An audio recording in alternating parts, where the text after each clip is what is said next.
Explanation of Ayodhya Kand, chapter 72, Bharata's grief, continuation.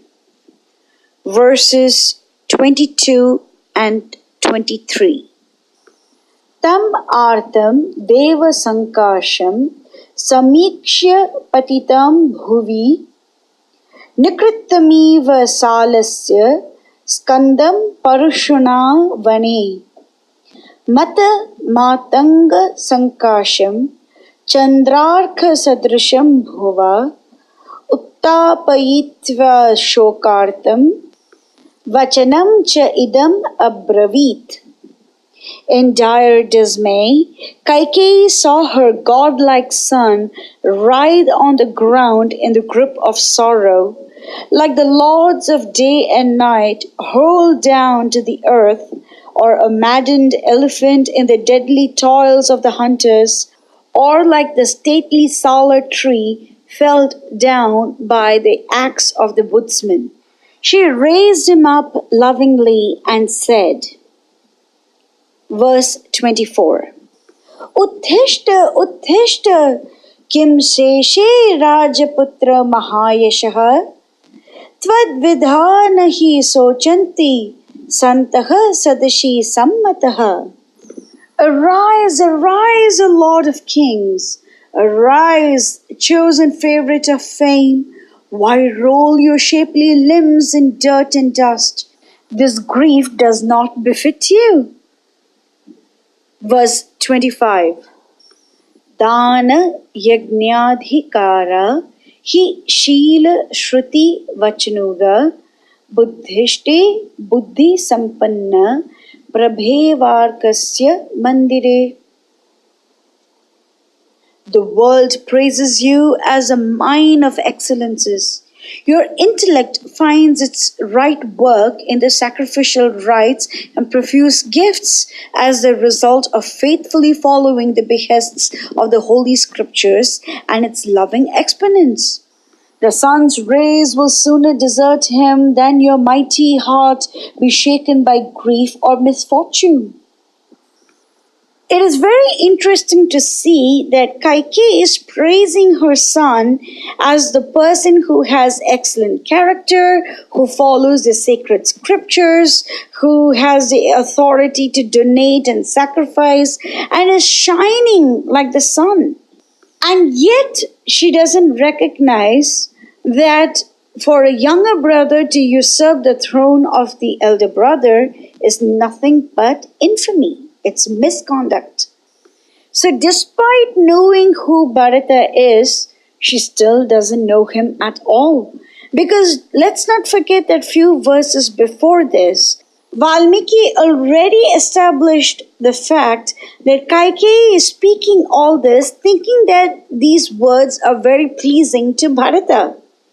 And yet she doesn't know what Bharatha truly likes. So once again, there is this conflicting notions. Does Kaikeyi truly understand Bharata or no? Kaikeyi does understand that Bharata is extremely famous, Bharata's conduct is very spotless and pure, and yet she projects her greed on Bharata as well. But Bharata is completely devoid of greed. And we're going to see how he behaves in the next few verses.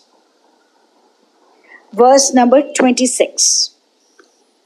Saruditva chiram kalam bhumo viparivrittya cha jananim pratyuvacha idam shoker bahubir avartaha. Bharata rose not from where he lay, nor ceased his piteous wails, nor recovered from the cruel wounds caused by his mother's terrible words. And he said, Abhishekshyati Ramam tu Raja Yajnam na yakshati iti aham kartya sankalpo Krishta yatram ayasisham. Alas, I went away from here, firmly assured that His Majesty will crown Rama as the heir apparent and will conduct countless sacrifices. Verse 28. Tat idam hi anyatha bhutam vivardhirna mano mama pitaram yo na pashyami nityam priya hiteratam. My fond hopes have turned to dust and ashes. My heart breaks when I do not behold His Majesty, who is ever absorbed in the welfare of beings. Verse 29. Amba kena atyagat raja vyadhina mai anagate dhanya ramadhya sarve yeh pita samskrita swayam. O mother, what is the fell disease that rendered me fatherless and when I was far away? Supremely blessed are Rama and Lakshmana to be with my father during his last moments and render him every service and attention. Verse 30. Na noonam mam maharaja praptam janati kirtiman upajigreti hi ma murdhani tatah samnamya satvaram. Maybe my father knows not I am here, else he would clasp me fondly to his heart, smell my head, and shed tears of joy. Verse 31. Kva sapani sukasparsha tatasya aklishta karmanaha yena mam rajasa dhvashtam abhikshanam parimarjati. Oh, where is the caressing hand of my beloved Father of unwearied action that wipes away the dust with which I am covered? Verse 32. Yo me bhrata pita bandhur yasya dasosmi dhimataha tasya mam shigram akyahi ramasya aklishta karmanaha. Somebody hasten to Rama's palace and respectfully submit that I await his pleasure to touch the feet of him who is my brother, father, king, and lord, all in one. I am his servant. There are two very important points to note over here. Bharata started his laments by saying that he wished it were the coronation of Lord Rama. And now he's bookending his laments by saying that he is the servant of Rama. And he uses the term Bhrata, Pita, and Bandhur. Rama is his older brother, his father, as well as his best friend. But Bharata is always his servant. Bharata proclaims that his relationship with Rama is that of Dasaratha, is that of the servant of the Lord. And this is very important because we are all the servants of the Lord and we need a prime ideal so that we can understand how to serve the Lord as a servant. Another very important term is aklishta karmanaha, the one who does impossible tasks or the one who is of unwearied actions.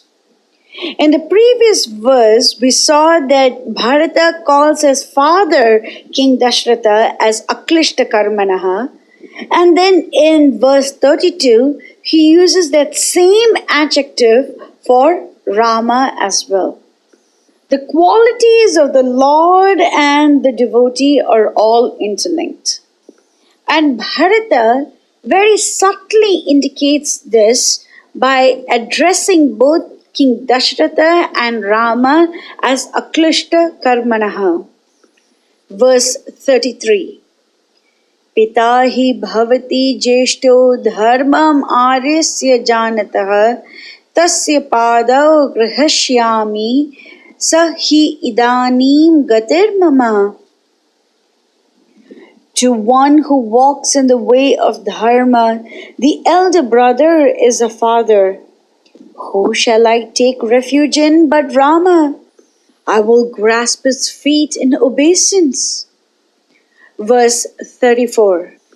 Dharma vet dharma nityascha सत्यसन्धो दृढव्रता आर्य किम अब्रवीत राजा पिता मे सत्यविक्रमः. My sire of blessed memory was profoundly versed in the mysteries of Dharma. He never swerved from his allegiance to truth. Principle and practice went hand in hand with him. Unexampled valor was only one of the countless excellences that adorned him. Verse 35.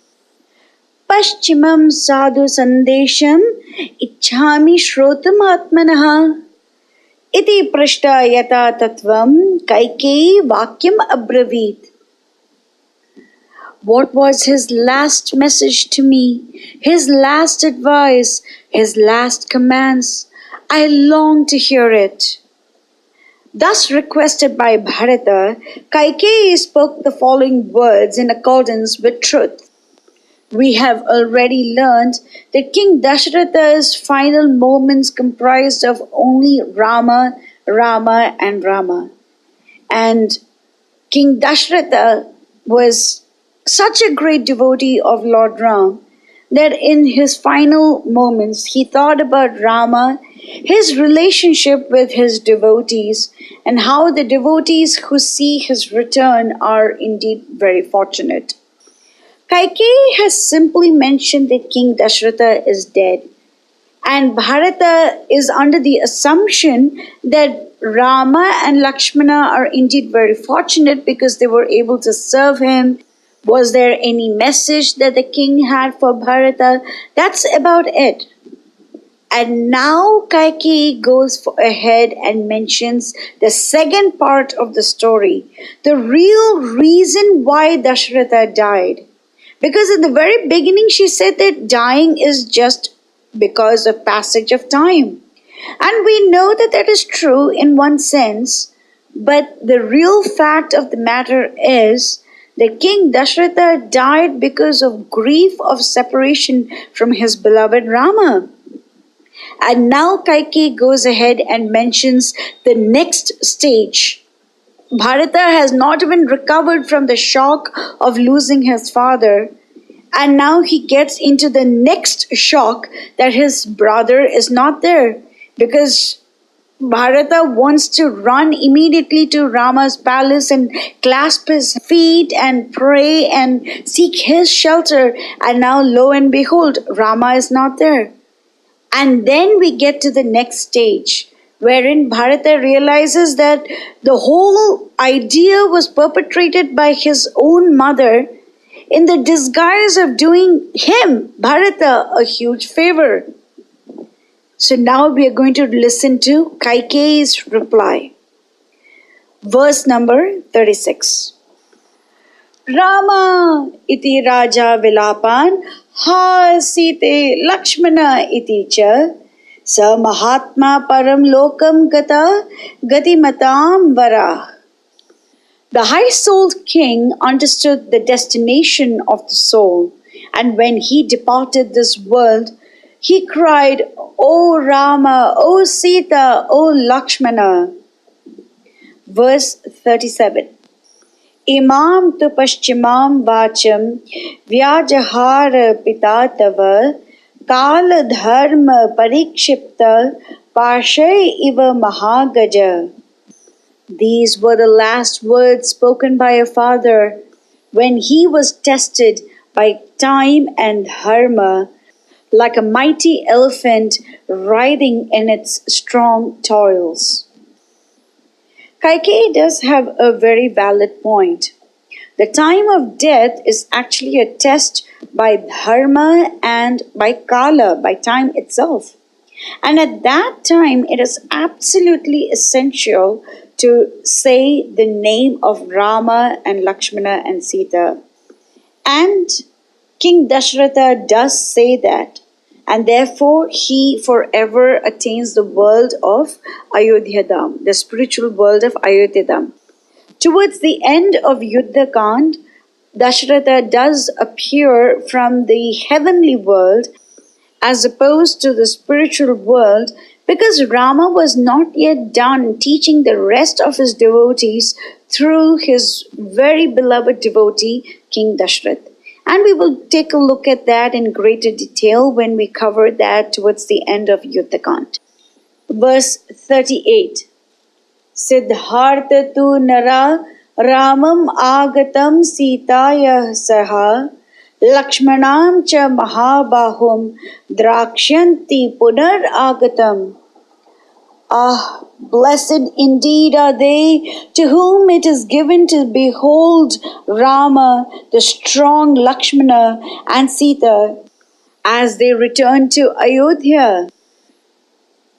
Verse 39. Tat shrutva vishasadeva dvitiya apriya shamsanat vishanna vadano bhutva bhuya prapacha mataram. On hearing this second unpleasant news, Bharata was dejected. He became gloomy-faced and he once again asked his mother. Bharata was already sore-stricken at the news of King Dasaratha's death, and then deeper and yet deeper did the iron enter his soul at the woeful news of the infamous absence of Rama and Lakshmana, and therefore he asked this question. Verse number 40. Kvacha idanam sadharmatma kaushalya ananda vardanaha Lakshmanena sahabratra Sitaya cha samamgata. Where is Rama, the soul of righteousness and the darling son of Kaushalya? Why do I not see Lakshmana and Sita? Verse 41. Tata prashta yata tattvam akyatum upachakrame matasya yugapad vakyam vipriyam priya shankaya. Thus asked by Bharata in this manner, his mother started to recite some greatly unpleasant words exactly as it had happened, as though they were very pleasant words. The foolish Kaikeyi did not understand that her news would be hateful and repulsive to Bharata. She fondly expected that it would be the happiest day of his life when he should hear that she had secured for him the throne of Ikshvakus over the head of the rightful claimant, Lord Rama. Once again, we see that greed is the prime reason why Kaikeyi is completely blind to Bharata's emotions. Verse 42. Sahi Raja Suta Putra Chiravasa Mahavanam Dandakan Saha Vaidehya Lakshmana Anuchara Kata. O my beloved son, he, that Prince Rama, wearing hermit garb, went to the great Dandaka forest, followed by Lakshmana and Sita.